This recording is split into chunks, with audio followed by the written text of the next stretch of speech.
Señores, qué bueno que continúan con nosotros en el programa número 1 de la televisión de toda la provincia de Santo Domingo, gran parte del Distrito Nacional, el país, el mundo a través de la internet www.canal56.net. Como habíamos prometido y como hemos estado anunciando en el día de ayer, hoy está con nosotros el licenciado Weddy Castellanos, consultor financiero, político, líder social y contador público autorizado. Así que con él estaremos hablando de muchas cosas importantes, de lavado de activos, de muchas cosas que le interesan a la República Dominicana, de Cámara de Cuentas también. Así es que bienvenido, licenciado, ¿cómo está usted? Bienvenido, gracias por la invitación aquí. Usted siempre ha sido bienvenido. La mañana del 56. Amén. En el municipio de Santo Domingo Norte, que es uno de los municipios de perspectiva de crecimiento y desarrollo económico más amplio que generalmente va a existir en la República Dominicana. Dios lo escuche. Gracias a la infraestructura que se ha venido implantando, como es el metro, también el teleférico, y cuando se complete ya toda la vía de comunicación con los transfer o las interconexiones con autobuses, pues va a ser más fácil para los que residimos en el Distrito Nacional o en los otros municipios llegar aquí, a compartir con ustedes. Fácilmente pueden dejar su vehículo estacionado en cualquier mall y venir fácilmente aquí. Sí, sí. Mire, nosotros somos especialistas en gestión de calidad. Recientemente nosotros regresamos del Ecuador, estuvimos allá del 24 al 12 de marzo, estuvimos certificando una empresa que va a hacer una asociación con otra empresa en República Dominicana. No puedo revelar ahora mismo los productos y los servicios que van a ofrecer, pero fuimos enviados desde aquí a certificar una empresa ya en las normas ISO. ¿Qué son las normas ISO? Las normas ISO son las siglas de International System Organization. En español, Sistema Internacional de Organización. Entonces, las normas ISO son muchas familias, es decir, son un conjunto de normas. La principal norma es la 9001-2015, que es la norma que tiene que ver sobre gestión, es decir, procesos y sistemas de gestión administrativa. También tenemos la norma 37001-15, que es la 37001-2016, perdón, que es la norma que tiene que ver sobre antisoborno. O sea, una norma específicamente para que los funcionarios públicos se capaciten y tengan la institución estatal que se certifique con esta norma, pues tenga realmente un aval internacional que garantiza que los funcionarios y los empleados de esa dependencia estatal no se van a corromper, es decir, no van a recibir soborno. En tal sentido, o en ese mismo tenor, la norma 37001-2016 se concatena con la ley de prevención de lavado de activos, porque los sistemas de prevención de lavado de activos, es decir, los manuales de prevención de lavado de activos y financiamiento al terrorismo y la proliferación de armas de destrucción masiva, que es como se llama la ley en República Dominicana, pues las personas que implantan los sistemas de prevención de lavado de activos, pues internacionalmente los certifican bajo la norma 37001-2016. En la República Dominicana, una sola institución inició un proceso de certificación en la norma 37001-2016, que fue el Ministerio de Planificación, Economía y Desarrollo. Pero está ahora mismo abocado prácticamente, está paralizada el proceso. Yo espero que ese ministerio, el incumbente actual, pues le dé seguimiento a esa implantación de esa certificación de la norma y que la Oficina de Ética Gubernamental, pues esa oficina, pues tome esa norma, la 37001-2016, como modelo para implantarla o implementarla tanto en la Oficina de Ética Gubernamental como en todas las instituciones del Estado y básicamente en la Cámara de Cuentas. Magnífico. Licenciado, usted aspiró a ser presidente de la República por el Partido de la Liberación Dominicana, le solicitó tanto al PLD como a la Junta Central Electoral que le permitan ser precandidato a la presidencia de ese partido sin ser miembro del PLD. ¿En qué paró eso? Sí, pero vamos a aclarar. Nosotros somos precandidatos independientes, sin partido político. Sí. Cualquier partido todavía vigente, actual, lo que están, puede asumir o proyectar esa candidatura. La Junta Central Electoral no dio reconocimiento ni aval a la candidatura. Y el Comité Político del Partido de la Liberación Dominicana, esta es la fecha que no nos ha respondido, pero... Ni le iban a responder sí, nunca. pero tal como le dijimos en esa entrevista de aquella vez, fíjese lo que aconteció en ese partido. Vino una división tal como habíamos previsto, cuando le dijimos a los dos líderes que renunciaran, que cedieran, porque no iban a poder seguir en el poder. Y eso lo vimos, lo visualizamos y se lo dijimos. Y así mismo fue que pasó. Y todavía es peor lo que va a pasar si insisten en seguir proyectando líderes internos que no califican ya para el nacional, social y político de la República Dominicana. Ya su hoja de vida terminó. Terminó todo lo que están ahí. Definitivamente. Okay. Entonces, ¿por qué usted fijó su vista en el PLD? No, bueno, en esa ocasión nosotros fijamos la vista en el PLD porque fue la única organización política que hizo unas primarias abiertas. Las demás hicieron primarias cerradas. Sí. Cuando usted hace una primaria abierta, eso significa que todos los ciudadanos, sin importar si militan o no en un partido, pueden votar en esa organización por el candidato que se ponga. Pueden votar, pero no pueden candidatearse. Pero también si usted puede votar, también puede ser presentable. ¿Por qué? Porque si usted puede votar, también usted podía presentarse. Y además, el Tribunal Constitucional había emitido una sentencia, la 332-19, que establecía que cualquier ciudadano podía inscribirse en un partido político que no podía tomárselo en cuenta el tiempo de militancia para optar por una precandidatura. Es decir, usted se inscribía a las 8 de la mañana y a las 8:30 usted podía optar y no le podían a usted echar en cara o recusar diciéndole, no, usted es nuevecito aquí. Entonces, todo esto está vigente ahí, es bueno que los ciudadanos lo tomen en cuenta, pero usted me ha sorprendido porque realmente... vine por el aspecto no es que a usted, una de persona las normas hay que aprovechar y de la todos los Cámara de sentidos. Cuentas. A propósito del tema del lavado de activos, usted que tiene conocimiento de los procesos en la República Dominicana, ¿cómo hay mucho lavado de activos? Digo, eso se sabe, pero ¿cómo nosotros podemos interpelar a un ciudadano bajo la presunción de que tiene lavado de activos? Mire, déjeme concatenar esto, porque un amigo me dijo anoche, vive en Estados Unidos, y me dice, ¿tú vas a hablar de la gestión de calidad, de control de calidad, o de la Cámara de Cuentas, o de qué? Vamos a hablar de todo, es lo mismo, porque le hemos hablado que nosotros, las normas ISO van concatenadas con la ley de prevención del lavado de activos. Okay. Mira, el lavado de activos no es más que el uso, la manera de hacer lícitos recursos económicos que se han obtenido de diferentes fuentes ilegales, como son el narcotráfico, la trata de blancas, la corrupción administrativa, pública y privada, porque son dos, pública y privada. No puede haber una corrupción pública si no está la administrativa privada involucrada. Entonces, ahora mismo el GAFI, hay una institución que se llama Grupo de Acción Financiera Internacional, el GAFI, y tiene una filial que se llama el GALIFA, que es el Grupo de Acción Financiera Latinoamericano. Ese grupo formó una serie de leyes y recomendaciones para que todos los países ajustaran sus normativas a lo que es el control del lavado de activos, la proliferación del terrorismo y las armas de destrucción masiva. La República Dominicana, claro, es como un puente, como dicen. Y en todos los países estamos sufriendo de lo que es el lavado de activos, sobre todo en países donde la corrupción gubernamental es tan grande como en la República Dominicana, que es amplia, todo el mundo lo sabe. Ahora, mira, hay una ley, la 155-17, tiene dos reglamentos. El reglamento 407-17 y el reglamento 408-17.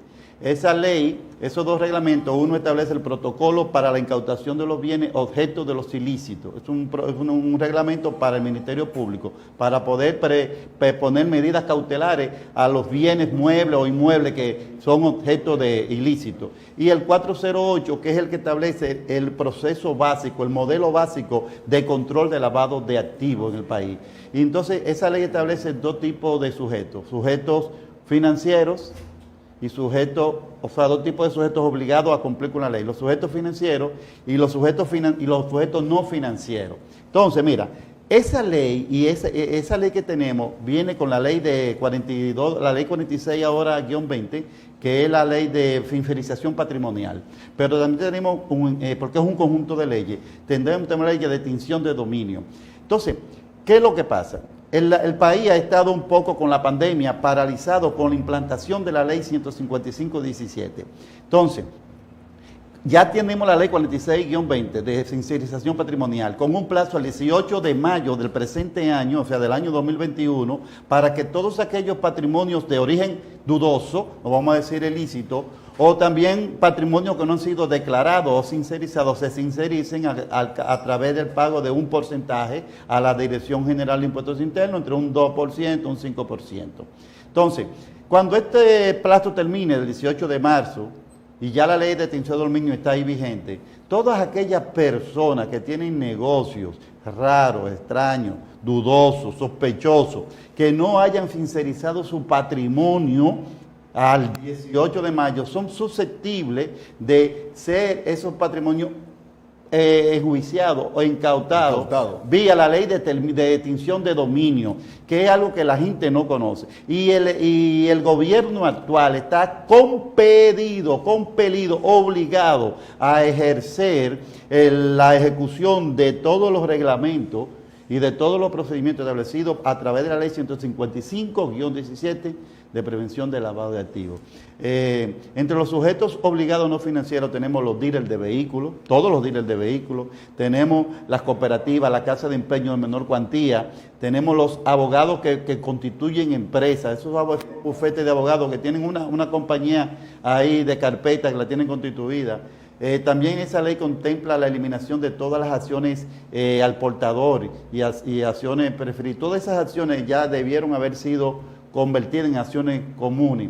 Y hay mucha gente que se ha descuidado en esto. En realidad podríamos decir que aquí hay un 80% de los sujetos obligados no financieros que están prácticamente subjúdice, porque cuando la Dirección General de Impuestos Internos comience a fiscalizar y a investigar y a llevar los inspectores, porque la Dirección General de Impuestos Internos es la que tiene la mayoría de los sujetos obligados no financieros, porque ahí cayeron las salmerías, las joyerías, todo el que vende joyas, la joyería, la salmería, los dealers de vehículos, todo eso cayó bajo el ímpetu de su fiscalización como autoridad competente de la Dirección General de Impuestos Internos. ¿Y cómo usted ve la aplicación en la República Dominicana de esa ley? Ha estado paralizada por la pandemia, porque si la economía... Pero no nos vamos a ajustar simplemente a pandemia, sino cómo ha sido siempre. Sí, no, mire, hay por lo menos el registro, hay una unidad que es la unidad de análisis financiero. La unidad de análisis financiero estuvo fuera del consorcio mundial, o sea, el país estuvo fuera del consorcio mundial que fiscalizaba el lavado de activos, pero en el año 2019 se logró pagar la cuota y logró suplir o complementar o satisfacer los requerimientos que se le exigían. Entonces, eso se hizo a través de la unidad de análisis financiero, que es un órgano coautónomo, porque no es autónomo totalmente, porque está adscrito al Ministerio de Hacienda. Entonces, la unidad de análisis financiero ha concluido ya prácticamente el registro yo diría, de un 80% de los sujetos obligados no financieros. Muy bien. En los cuales también están incluidas, por ejemplo, las cooperativas. El IDECO también emitió una resolución que también establece el control para la cooperativa. Y la sección o el Departamento de Juegos de Azar del Ministerio de Hacienda también emitió una resolución, la 104, para todo el control de la banca de apuestas. Toda la banca de apuestas, toda esa banca de Palé, Caraquita, El Águila, no sé cuántas loterías. Yo tuve 40 días afuera y en esos 40 días llegué y encontré como 7 loterías nuevas. Mire, tenemos que ir a una pausa, pero cuando regresemos yo quiero que usted me hable, porque una persona con un currículum como el suyo y que se ajustaría a ser miembro de la Cámara de Cuentas. ¿No aspiró nunca? ¿No ha aspirado? Sí, estuve en la aspiración y yo estuve en las entrevistas. Ok, pero vamos a la pausa y luego vamos a hablar de eso. ¿Por qué razón no pasó? Porque aquí la mayoría... Yo estuve criticando ayer y es que todas esas instituciones, cuando están llamando a licitaciones, el Congreso para Cámara de Cuentas, para Junta Central Electoral, para Defensor del Pueblo, para etcétera, etcétera, ya ellos tienen preparado todos quiénes son los que van para allá y los demás se ponen de mojiganga. Vamos a la pausa.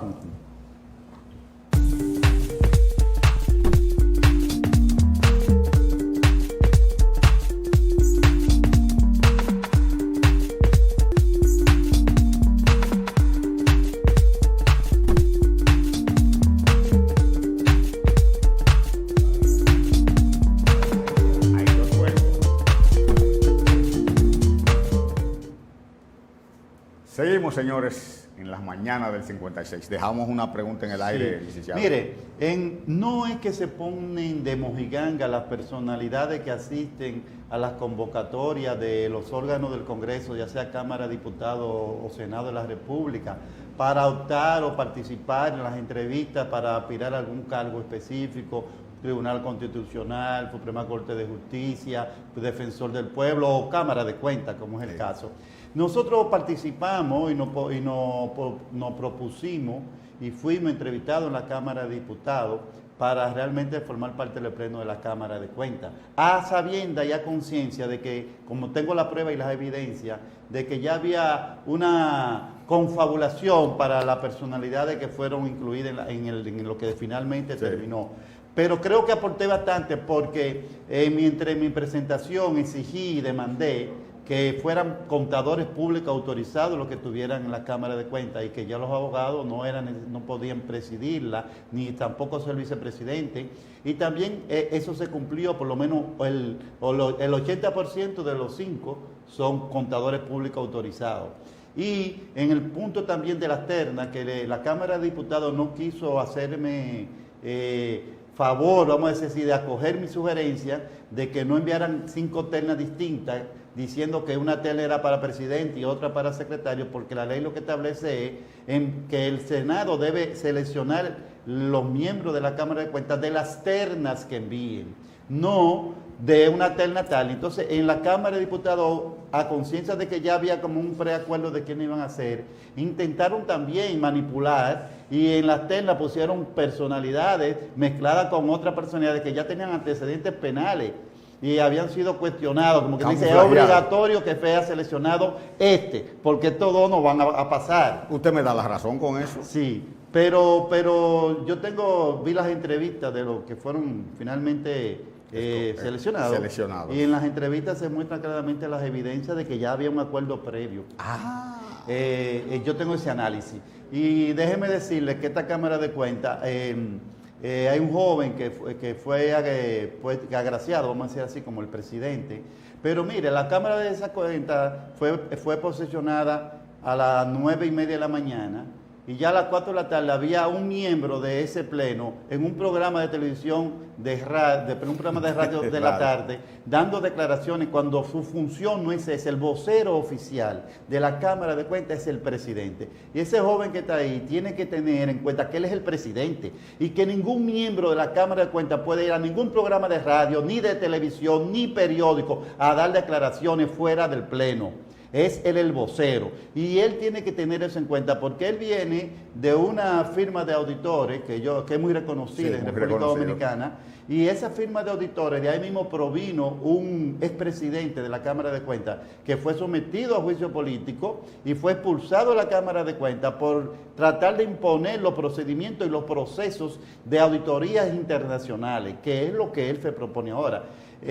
Mire, el Ministerio Público ha cometido un desliz de proporción inimaginable, incalculable, al hacer un allanamiento a la Cámara de Cuentas, porque violó la Ley 104/17, la Constitución de la República, y violó las normas internacionales de auditoría que establecen que los papeles de trabajo son responsabilidad única y exclusivamente del auditor en jefe, del auditor que hace la auditoría. Los papeles de trabajo se deben conservar obligatoriamente en la sede, en los lugares donde la firma de auditora actuante opera. Entonces, ¿qué pasa con esto? ¿Qué es lo que ha pasado con nuestro flamante Ministerio Público a través del PECA? Que ha violentado, ha violado, ha roto lo que llamamos la cadena de custodia de la prueba. La cadena de custodia de la prueba. Porque para haber sacado esos expedientes, primero no debieron sacarlo. Ellos debieron enviar un equipo de funcionarios de ellos, investigadores, allá adentro, in situ, investigar y tomar las notas de los documentos que estaban ahí. Porque ¿cómo se comprueba o evidencia ahora cuando ese 150 expedientes que se llevaron aparezcan unos documentos que son pruebas? Si el auditor actuante de la Cámara de Cuentas no se levantó un acta donde él testificara y certificara que cada documento, cada papelito que se sacó de ese expediente, de esa auditoría, era él el que la había puesto ahí. Cualquier abogado puede tumbar del PECA cualquier expediente que someta bajo eso que está ahí. Y otra cosa más, las leyes, la norma internacional de auditoría, mire, la profesión de auditoría es una de las profesiones más reguladas en el planeta.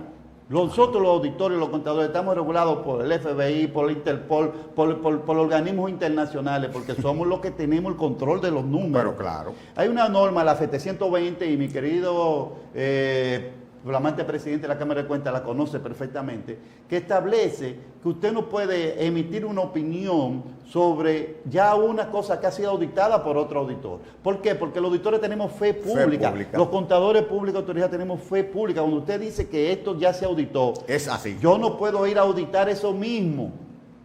No lo puedo, te puedo auditar otros aspectos de eso, pero no lo mismo que ya sobre lo cual yo emití un dictamen.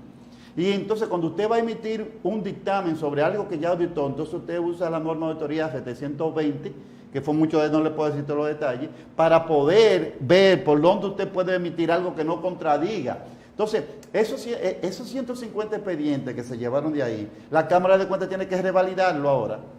Revalidarlo significa volver a hacer esas auditorías. Ninguno de esos expedientes pueden ser usados por el PECA. Quiero que lo sepan, que no cometan otra vez, porque el postrer error puede ser peor que el primer error. No debieron nunca sacar esos expedientes. Muy bien. ¿Cómo usted cataloga esa acción de la Procuraduría General de la República en la Cámara de Cuentas, donde fueron como si fuera a buscar un narcotraficante? Eso ya le dije al principio, que violenta la ley de autonomía de la Cámara de Cuentas y también la Constitución de la República, porque es un órgano.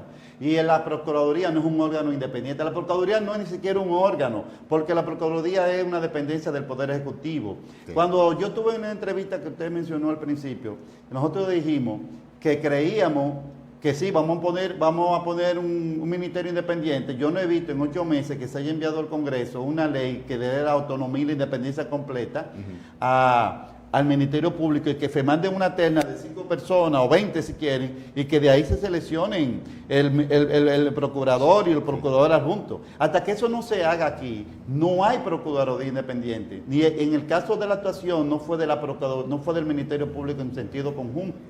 Fue del PECA, la Oficina de Prevención de Corrupción Administrativa. Una llamada tenemos. Buenos días. Sí, buenos días. Luis Vázquez le habla. Luis Vázquez, adelante. Domingo Norte. Gracias. Sí, veo que el expositor que tienen hoy, excelente, acabado en la materia del conocimiento de lo que es el gobierno y la calidad hizo. Pero en este caso, y quiero referirme al garrafal tema que da vergüenza y que pone en tela de juicio el conocimiento de los senadores. Cuando quieren adjudicar o quitarle el nombre a la calle de Charles Summer sin conocer realmente la historia, y que hoy tenemos Península de Samaná gracias a ese senador que defendió los terrenos de los pueblos pobres latinoamericanos. Simplemente decirle a ese conocedor que nos ayude y nos dé cierta luz con respecto a eso. Muchas gracias por su llamada. Sí, lo de Charles Summer en cuanto a lo que se pretendía de la anexión de la bahía de Samaná, y él se opuso en el Senado de los Estados Unidos y logró que eso no se concretase.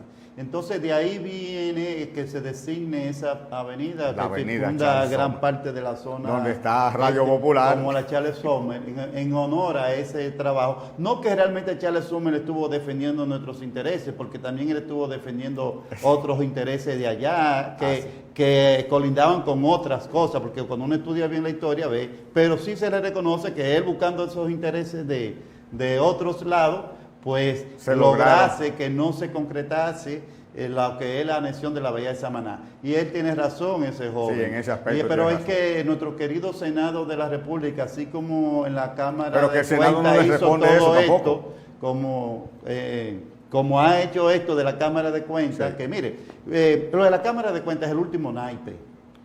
Usted sabe cuando usted está haciendo un asunto de naipe.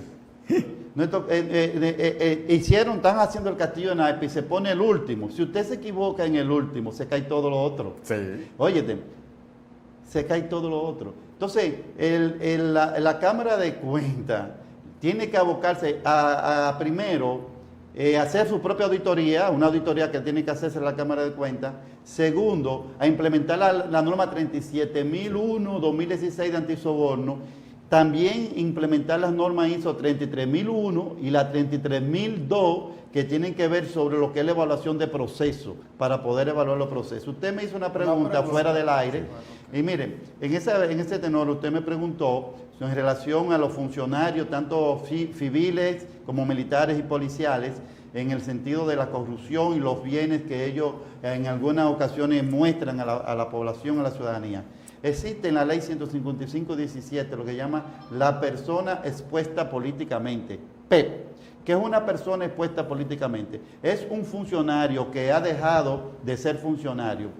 Un funcionario que ha dejado de ser funcionario por 3 años, queda su judice, podemos decir aquí, en un listado, donde él tiene que hacerse lo que se llama la debida diligencia ampliada, investigarse a él, a sus esposas, a los hijos, a todo el mundo sobre los bienes que tiene. Es una persona políticamente expuesta. Ahí están los jefes generales de todas las instituciones castrenses, todo el que ha dirigido una institución castrense, todo el que ha dirigido un batallón, que ha dirigido una brigada, que son generales, es decir, todos los generales que tengan mando, son políticamente expuestos durante 3 años después de cesar sus funciones. Todos los jefes de policía que han sido destituidos o los comandantes. Funcionarios en sentido general. Pero vamos al punto de los militares, que es el punto que él quería ir. Que él más le interesa. Sí, pero todo eso son personas expuestas políticamente. Pero también tenemos el procurador, el gobernador del Banco Central, el director del Banco de Reserva, tenemos a todos los ministros, ellos y sus esposas. Mientras están activos, son personas expuestas políticamente, es decir, que deben ser investigados en el Interpol, en el FBI, en todos los organismos internacionales, para ver en el OFAC, que es la Oficina de Bienes, de Control de Bienes Activos de las Naciones Unidas, donde tienen una lista negra de personalidades que ya han sido encausadas o están en proceso o lo quieren investigar. Entonces, todas esas depuraciones tienen que hacérselas a esas personalidades. No solamente es que, la declaración de patrimonial a través de la ley 311 en la Cámara de Cuentas. No, la Cámara de Cuentas, y se lo estoy diciendo, tiene que hacer la debida diligencia ampliada de todas las personas expuestas políticamente. La inquietud de él es que ha visto que militares sin tener un rango extraordinario, sin una posición, por ejemplo, un coronel que no tiene una función tan amplia, aparece de buenas a primeras con una villa, con una casa en Samaná, una en Puerto Plata. Se la regalan. Se la regalan. Ahí se la regalan. Sí, mira, todo esto es parte del proceso de prevención de lavado de activos. No solamente que vamos a reformar las instituciones policiales, eso no es así. Tenemos que reformar las estructuras. Y una buena forma de comenzar a reformarla es implementando la norma 37.001-2016 antisoborno. Sí. Mire, la Cámara de Cuentas se dice que es fiscalizada por el Congreso. Eso es totalmente incierto. Fue una de las cosas que la gente desconoce. Sí. La Cámara de Cuentas, al contrario, supervisa al Congreso. Pero, ¿qué es lo que sucede? Que ellos tienen que emitir un informe sobre la ejecución presupuestaria pero ese informe se circunscribe únicamente para establecer si a través de la ley de gasto público que se aprueba todos los años en el Congreso, esa ejecución presupuestaria se circunscribe a los aportes o a las asignaciones de fondos que cada institución le corresponde según esa ley. Magnífico. Vamos a ver, tenemos otra llamadita. Buenos días. Felipe Valdés de este lado. Felipe Valdés, adelante. Sí, saludar la presencia del invitado Gracias. y que no debemos dejar de aprovechar su conocimiento para que nos hable de 3 aspectos fundamentales. Que nos hable un poco sobre el impacto que representa la evasión de impuestos para la economía dominicana. Muy bien. Segundo, que nos diga cuáles son las consecuencias de un funcionario que desvincule personas y vencido el plazo no cumpla con lo que dice la ley. ¿Cuáles serían las consecuencias? Y tercero, que nos hable de la corrupción en el sector privado, porque todo el mundo habla de la corrupción en el sector público, pero no habla de la privada. Gracias, Felipe. Sí, en la ley 155-17 se establece lo que se llama el delito precedente, y uno de los delitos precedentes es la evasión fiscal. Es decir, cuando empresarios toman y que recaudan el ITEVI y no lo ingresan al erario a través de la DGI, o se recolecta el porcentaje que se le descuenta a los empleados para la ARS, para el aporte de los fondos de la ARS o para los fondos de pensiones, y entonces ese funcionario, y privado también, ahí entra tu pregunta sobre la corrupción administrativa privada. Hay miles de millones de pesos que fueron condonados el otro año de personas que habían cogido el dinero de empleados, de descuento de aportaciones a la fondo de pensiones y la ARS, Sí. que no lo ingresaron al erario y fueron perdonados. Cuando dice la ley 155-17 que es un delito precedente de lavado de activos, con una penalidad de 30 años. Y los que no son formalizados y aún así tienen empresas. Sí, pero ya es otro punto, porque si no son formalizados, ahí hay omisión impositiva. Okay. Omisión impositiva porque la DGI tiene que tratar de formalizar esas empresas para que no sean omitidas. Ya eso es una debilidad de la Dirección de Impuestos Internos que ha convertido muchísimos potenciales contribuyentes en omisos por un desconocimiento. Muy bien. Pero en la pregunta de él, la parte De la desvinculación. de la desvinculación. La desvinculación, mira, yo esta mañana estaba pensando en esto y me sorprendo de la pregunta. Aquí existe la Secretaría Administrativa de la Presidencia. Y la Secretaría Administrativa de la Presidencia se consideraba que era la canalizadora de los nombramientos, o es de los nombramientos de toda la administración pública. Ha Y eso sido no es siempre. así. Es el MAP, el Ministerio de Administración Pública. Sí, pero que el MAP no tiene mucho tiempo. Sí, pero no, desde el 2008, porque la ley 4108 de la Administración Pública. Claro, pero establece antes usted eso. sabe que el administrativo era el que hacía todo en el Sí, palacio. pero se ha quedado ahora como un siamés manco. No, ese no es nadie. No estoy hablando de la personalidad que ocupa el Bueno, puesto, estoy de la hablando función, de de la la función función. de la Secretaría Administrativa de la Presidencia. Es decir, los nombramientos deben ser canalizados a través del MAP, porque el jefe de la Administración Pública es el ministro de Administración Pública. Así es. Y el administrativo de la Presidencia es administrativo de la Presidencia. O sea, de los empleados que tiene el de Palacio. ese Palacio Municipal. No, porque en el Palacio del hay Palacio dos Presidencial. ministerios, hay 3 ministerios. Está el de Planificación, Economía y Desarrollo, está el de la Presidencia y está la Secretaría Administrativa de la Presidencia. Claro. Entonces, el de la Presidencia es administrativo del personal de la Presidencia y de los recursos que le asignan al presidente. En este tenor, déjeme decirle algo. Ya tengo listo una comunicación que voy a enviar a la Cámara de Cuentas. Y para que ya lo tengan, y claro, vamos a solicitar una auditoría del 17 de agosto del año 2020 al 31 de diciembre del año 2020 por ese periodo de tiempo del gobierno actual, para que se audite exclusivamente la Secretaría Administrativa de la Presidencia. Ajá. Y los recursos que le fueron reasignados en presupuesto complementario de esa Secretaría Administrativa de la Presidencia, o que es el que ha manejado todos los proyectos sociales, el Prosoli, Quédate en Casa, el PATI, el PAMI. Entonces, No es posible, y esto es una ayuda que le estamos haciendo a la administración pública. O sea, esto va a ser una ayuda, porque en los últimos 30 años, ¿cómo es posible que el presidente de la República y su Secretaría Administrativa salgan de ahí sin auditoría? En el plan anual de auditoría de la Cámara de Cuentas es profeso, ya no se puede evitar incluir todos los años a la Secretaría Administrativa de la Presidencia y al Presidente de la República. Y esto es del cambio real que va a ser posiblemente el Presidente de la República cuando escuche esto, porque él va a salir con su auditoría anual. Y ya le hemos dicho que con la ley 720 no se puede emitir opiniones contrarias a lo que un auditor ya vio. Licenciado, se nos fue el tiempo. En el caso antes de culminar, en el caso de los 100 millones que le dieron a los artistas, con relación, porque ya incluso va a haber un sometimiento, ¿hubo dolo o no hubo dolo en ese? Hay lo que se llama la prevaricación, que es cuando tú tienes recursos asignados para una función y lo dedicas a otra función. Y eso es un delito. Y ahora ya la Oficina de Contrataciones Públicas emitió su veredicto sobre el punto y posiblemente, es plausible, no, que sea plausible no significa que va a proceder, es plausible de que se proceda, pero no significa que se vaya a proceder. Pero en el caso de que quieran proceder, pueden tomar la prevaricación como un elemento. Licenciado Wedis Castellanos fue nuestro invitado en esta mañana.